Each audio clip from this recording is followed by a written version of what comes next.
छोटी सी एक जानकारी जो मैं आपसे शेयर करना चाहता हूं, क्योंकि श्री ब्रजमोहन जी ने जो जानकारियां दी उसके साथ वो कॉम्प्लीमेंट्री है, उन जानकारी को और आगे बढ़ाने वाली है। अंग्रेजों की सरकार ने 24 मार्च 1931 का दिन तय किया उनको फांसी देने का, लेकिन एक दिन पहले फांसी क्यों दी, उसकी कहानी अगर आप सब जाने तो बहुत अच्छा होगा। अंग्रेजों की सरकार ने सरदार भगत सिंह को एक दिन पहले ही क्यों फांसी के फंदे पर लटका दिया, बिना किसी को बताए, बिना किसी को जानकारी दिए हुए? क्यों अंग्रेजों की सरकार ने अपने ही कानून और नियम का उल्लंघन किया भगत सिंह जी को फांसी देने में? नियम और कानून का उल्लंघन क्या था?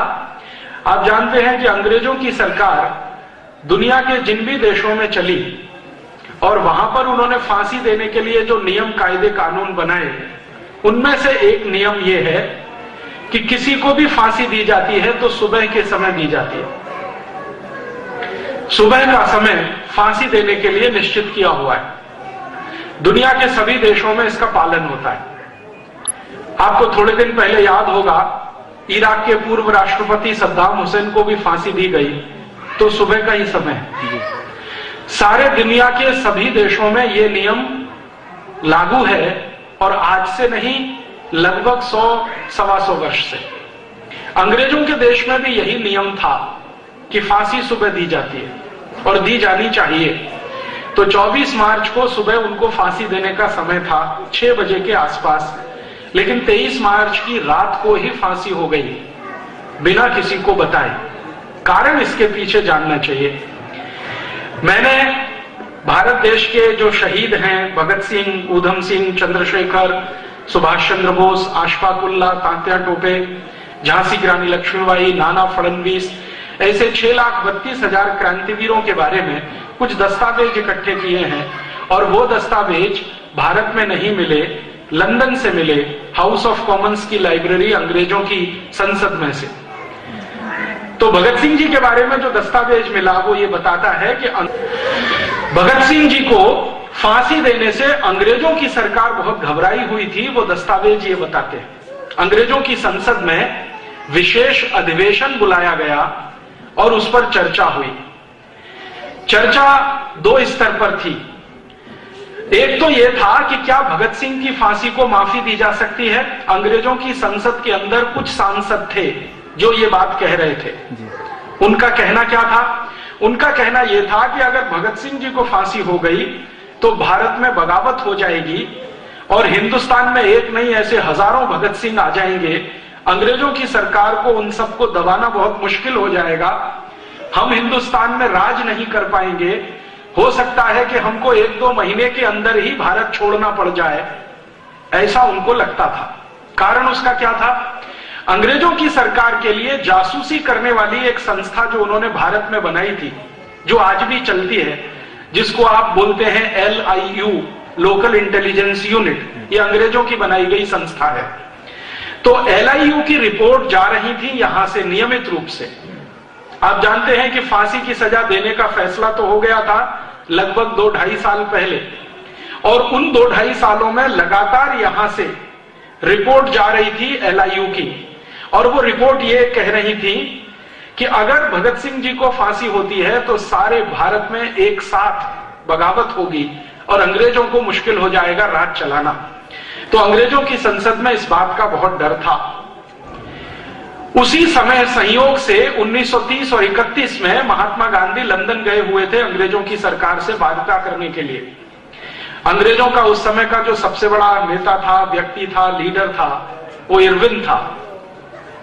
इरविन के साथ गांधी जी की बात जब चल रही थी तो इरविन ने गांधी जी को कहा कि आप अगर चाहें तो हम भगत सिंह की सजा को माफ कर सकते हैं। गांधी जी ने कहा बिना शर्त? तो उन्होंने कहा नहीं, बिना शर्त तो नहीं, शर्त है उसकी। शर्त क्या है? तो गांधी जी के सामने इरविन ने कहा कि देखिए, हमारी एक ही शर्त है कि आप भगत सिंह जी को निवेदन करें, अपील करें कि वो एक माफीनामा लिखें।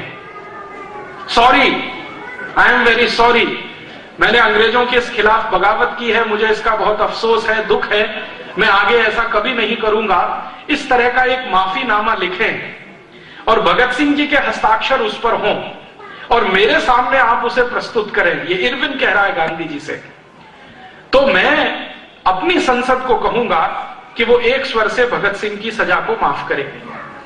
गांधी जी ने कहा कि मैं ऐसी कोई भी शर्त मान नहीं सकता जिसके बारे में भगत सिंह जी का कंसेंट मेरे पास ना हो। तो इरविन ने कहा कि आप भगत सिंह जी का कंसेंट ले लीजिए, समय आपके पास है, 1 साल का वक्त है। तो गांधी जी ने कहा कि मैं अभी तुरंत थोड़ी 2-4 दिन की आपसे मोहलत चाहता हूं, मैं एक टेलीग्राम करूंगा, मेरे एक मित्र को टेलीग्राम करूंगा, वो लाहौर सेंट्रल जेल में भगत सिंह जी को मिलेगा और आपने जो कहा है मैं वो भगत सिंह जी तक पहुंचाने की कोशिश करूंगा। अगर बात बनती है तो हम इस पर आगे जाएंगे। गांधी जी ने एक टेलीग्राम किया। भारत देश के एक अच्छे व्यक्ति, महत्वपूर्ण व्यक्ति, उनका नाम था तेज बहादुर सप्रू। इलाहाबाद हाई कोर्ट में बहुत ऊंचे वकील माने जाते थे, कश्मीरी थे। गांधी जी का टेलीग्राम सप्रू जी के पास आया और कहा कि तुरंत जाओ लाहौर जेल में, भगत सिंह जी को मिलकर आओ और पूछो कि इरविन ऐसा कहता है कि आप एक माफीनामा लिखकर दो तो आपकी सजा फांसी की माफ की जा सकती है। सप्रू जी जब पहुंचे भगत सिंह जी को मिलने के लिए और ये जानकारी उन्होंने जब भगत सिंह जी के सामने दी तो उन्होंने कहा कि मुझे कोई भी शर्त अंग्रेजों की मंजूर नहीं है, मैं नहीं मानता कि मैंने कोई गलत काम किया है, इसलिए माफीनामा लिखने का कोई प्रश्न नहीं है। सप्रू जी ने एक दूसरे तरह से उनको समझाया कि भगत सिंह जी, अगर आपकी फांसी रुक जाएगी, आप जेल से छूट जाओगे, तो आपके जैसे कितने क्रांतिवीरों को आप ट्रेनिंग दे सकते हो, तैयार कर सकते हो, भारत की आजादी जल्दी आएगी। तो भगत सिंह जी ने उनकी बात को काटते हुए कहा कि नहीं, उल्टा होगा। अगर मैं छूट गया, मेरी फांसी की सजा माफ हो गई, मैंने ये माफीनामा लिखकर दे दिया, तो भारत में अंग्रेजों के खिलाफ बगावत का ये जो अभियान शुरू हुआ है, ये पूरा अभियान ही ठंडा पड़ जाएगा, दूसरा कोई भगत सिंह इसमें से निकलकर नहीं आएगा। सप्रू ने कहा क्यों? तो भगत सिंह ने कहा कि हिंदुस्तानियों की एक खासियत है, भारतवासियों की एक खासियत है कि वो मरने से नहीं डरते हैं, लेकिन मरने से पहले का जो दर्द होता है उसको वो सह नहीं सकते। ये बहुत गहरी बात उन्होंने कही। मरने से तो नहीं डरते हैं, 1 मिनट में मृत्यु आ जाए कोई हिंदुस्तानी को उससे फर्क नहीं पड़ता, लेकिन मृत्यु आने के पहले का जो दर्द होता है वो उनकी तकलीफ बढ़ा देता है। मैं भी ऐसा ही एक हिंदुस्तानी हूं, मैं मेरी तकलीफ बढ़ाना नहीं चाहता, मैं तय कर चुका हूं कि मुझे फांसी हो जाए, कोई फर्क नहीं पड़ता। सप्रू जी का दूसरी बार, तीसरी बार, 3 बार आना हुआ लाहौर सेंट्रल जेल में सिर्फ ये समझाने के लिए। उन्होंने देख लिया कि वो तैयार नहीं है और फिर सप्रू जी ने वापस गांधी जी को टेलीग्राम किया कि बापू, भगत सिंह जी का ये मानना है कि उनको फांसी हो जाए, वही भारत देश के लिए और उनके अपने संकल्प के लिए अच्छा है। आप लिहाजा इरविन के साथ कोई बात अगर करें तो माफीनामे का शब्द बीच में ना लाएं, क्योंकि वो लिखने को तैयार नहीं है और हम में से भी कोई नहीं चाहता कि वो माफीनामा लिख कर दें, क्योंकि मानते हैं हम उन्होंने कुछ गलत नहीं किया, उन्होंने अपने भारत की आजादी के लिए किया है। भारत इस समय ठंडा पड़ा हुआ है, शब्द पर ध्यान दीजिए। सप्रू जी का गांधी जी को टेलीग्राम कह रहे भारत इस समय ठंडा पड़ा हुआ है। 1919 में एक ज्वाला उठी थी, जलियांवाला बाग हत्याकांड हुआ था, उसी समय हम चाहते तो अंग्रेजों को भारत से मार के भगा देते, लेकिन हमने उस अवसर का फायदा नहीं उठाया। ऐसी ही ज्वाला 1857 में उठी थी, भारतवासियों ने तब भी उसका पूरा लाभ नहीं उठाया। हम चाहते तो 1857 में अंग्रेजों को मारकर भगा देते।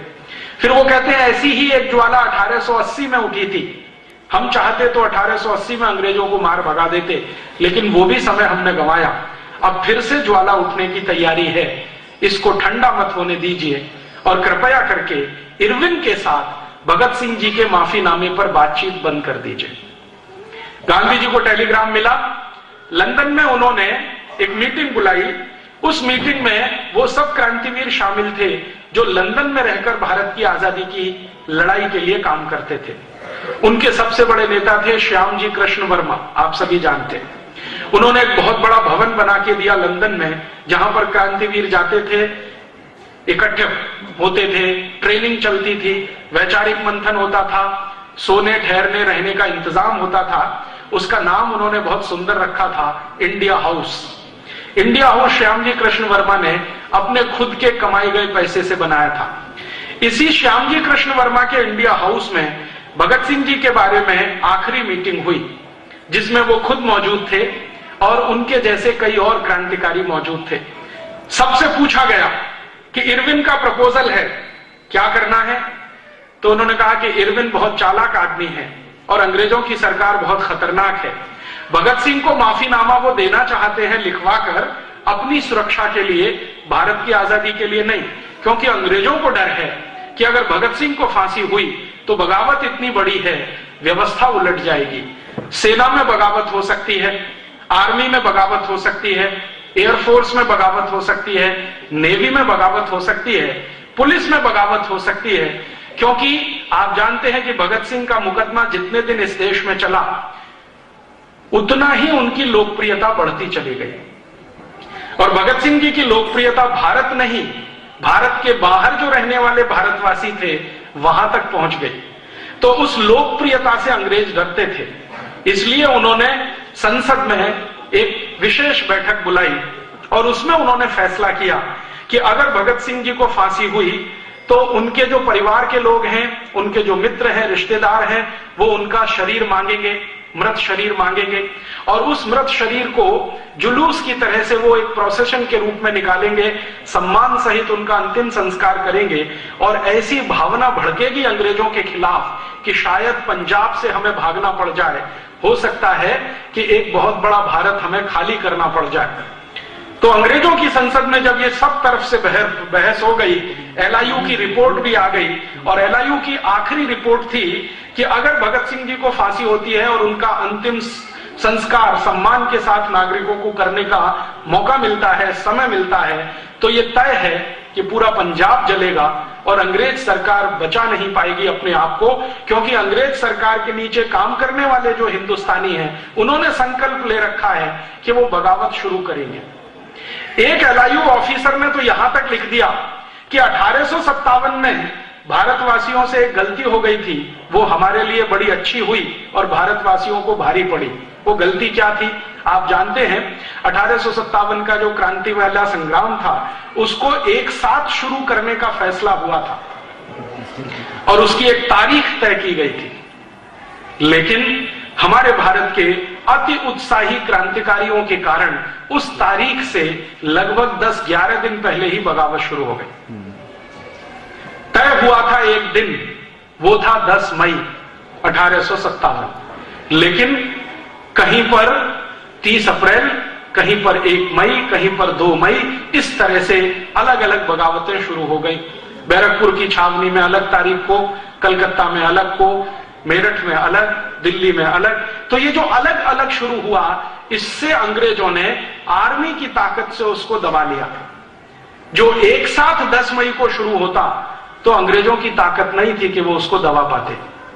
तो एलआईयू के एक ऑफिसर ने लिखा ब्रिटिश पार्लियामेंट को कि जो गलती हो गई हिंदुस्तान के लोगों से 10 मई 1857 को, वो गलती अब वो ठीक करना चाहते हैं। भगत सिंह की फांसी का दिन तय किया हुआ है, उसी दिन सारे देश में एक साथ बगावत होगी अंग्रेजों के खिलाफ। तो आप कुछ ऐसा करिए कि ये बगावत ना होने पाए।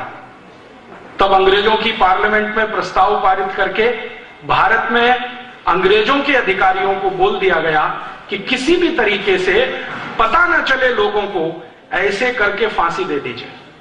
तो यहां जेल के अधिकारियों ने लाहौर के सुपरिंटेंडेंट से कहा कि इसका एक ही विकल्प है कि हम एक दिन पहले रात में ही भगत सिंह को फांसी पर लटका दें। फिर सुपरिंटेंडेंट ने पूछा तो फिर उसने कहा कि फांसी पर लटकाने के 2-3 मिनट में मृत्यु हो जाएगी, हम उनके शव को लेके जाएंगे और जेल के बाहर कहीं भी कोई स्थान पर आग लगा के जला देंगे, रात भर में शव जल जाएगा, सुबह तक लोग जब आएंगे फांसी के समय पर, तब तक उनको राख मिलेगी। इस चालाकी और कुटिलता के साथ 23 मार्च की रात को उनको फांसी पर लटका दिया। और जैसे ही फांसी पर लटकाया तो मृत्यु होने के बाद उनके शव को एक ट्रक में रखकर जेल से बाहर निकाला। और उस ट्रक को चलाने वाला जो ड्राइवर था उसको बताया नहीं गया कि इसमें क्या जा रहा है। उसको यह कहा गया कि तुमको ये ट्रक लेके जाना है, पीछे ट्रक में कुछ लोग बैठे हैं, उनसे बात नहीं करनी है, वो कुछ काम करेंगे, आपको उनके साथ कुछ सहयोग करना है, संवाद नहीं करना है। ट्रक के ड्राइवर को शक हो गया कि ऐसा क्या है कि मैं बात नहीं कर सकता। वो ट्रक का ड्राइवर अक्सर जेल के लिए सब्जियां लेके आता था, अक्सर जेल के लिए सामान लेके आता था।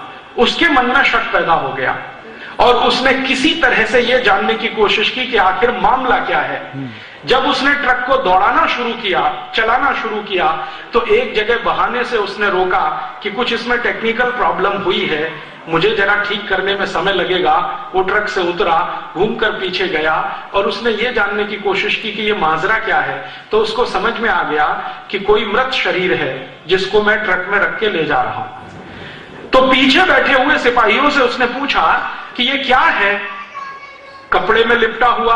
तो उन्होंने कहा तुमको क्या लेना देना, नहीं मुझे जानकारी दे दो, तुम भी भारतवासी हो, मैं भी भारतवासी हूं, हमारी तकलीफ ये है कि पेट के लिए नौकरी करनी पड़ रही है अंग्रेजों की, तो बता दो ये क्या है।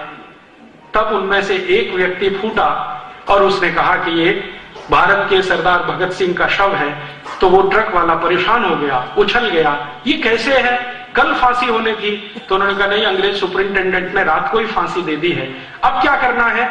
तो अब हमें आदेश है सिपाही और ट्रक ड्राइवर को कि कहीं पर लकड़ियां मिल जाएं तो किसी पानी के किनारे, नदी के किनारे इसको जला देना है। फिर उस ड्राइवर के समझ में सारा खेल आ गया। उसने कहा ठीक है, मैं ऐसा कोई स्थान चुनने की कोशिश करूंगा जहां पर हम ये सब कर सके। इतनी देर में उसने योजना बना ली। लाहौर से ट्रक को भगाता हुआ वो लाया और कहां पर, हुसैनी वाला पहुंचा। हुसैनी वाला आप सब जानते हैं, अमृतसर के नजदीक है, भारत पाकिस्तान बॉर्डर पे है। हुसैनी वाला में जब वो पहुंचा तो लकड़ियां इकट्ठी करनी है, इस बहाने से आसपास के गांवों के लोगों को जाके उसने बोलना शुरू किया कि ऐसा ऐसा हुआ है। तब लोग वहां से दौड़े और लोगों को दौड़ाते दौड़ाते वो लेके आया वहां तक। तो वो अंदर बैठे हुए सिपाही छोड़कर भागे और भगत सिंह जी के शरीर को सम्मान के साथ हुसैनी वाला में अंतिम संस्कार करने का उस ट्रक ड्राइवर ने बहुत बड़ा पराक्रम किया। अंग्रेजों की सरकार ने भगत सिंह को एक दिन पहले फांसी सिर्फ इसलिए दी कि उनको डर था कि बगावत हो जाएगी और हम यहां रह नहीं पाएंगे। इस छोटी सी घटना का गंभीर विश्लेषण अगर हम करें, अंग्रेजों की पूरी सरकार अकेले सरदार भगत सिंह से इतनी घबराई हुई थी कि फांसी हो जाए तो बगावत हो सकती है। घबराहट इतनी अधिक थी अंग्रेजों में एक भगत सिंह के कारण। और संसद में जब जब भगत सिंह के बारे में चर्चा हुई तो अंग्रेज अधिकारी जिन्होंने भगत सिंह को नजदीक से देखा वो कहते थे कि वो आदमी है, मरने से नहीं डरता है। और ऐसे हिंदुस्तान में लाखों क्रांतिकारी हैं जो मरने से नहीं डरते हैं। हिंदुस्तानियों को मरने का डर दिखाकर गुलाम बनाना बहुत मुश्किल है, कोई और रास्ते हमको तलाशने पड़ेंगे। तो अंग्रेजों की संसद की यह बहस और भगत सिंह जी का अंतिम संस्कार जो ट्रक ड्राइवर के द्वारा किया गया, हुसैनी वाला आज भी भगत सिंह जी की समाधि है, आप कभी भी जाएं वहां जरूर मत्था टेक कर आएं। हे दोस्तों, अगर वीडियो पसंद आया है तो लाइक और सब्सक्राइब जरूर करें और सब्सक्राइब बटन के राइट में जो बेल आइकन है उसे जरूर दबाएं ताकि आप हमारे द्वारा पोस्ट करी गई कोई भी वीडियो मिस ना कर सके।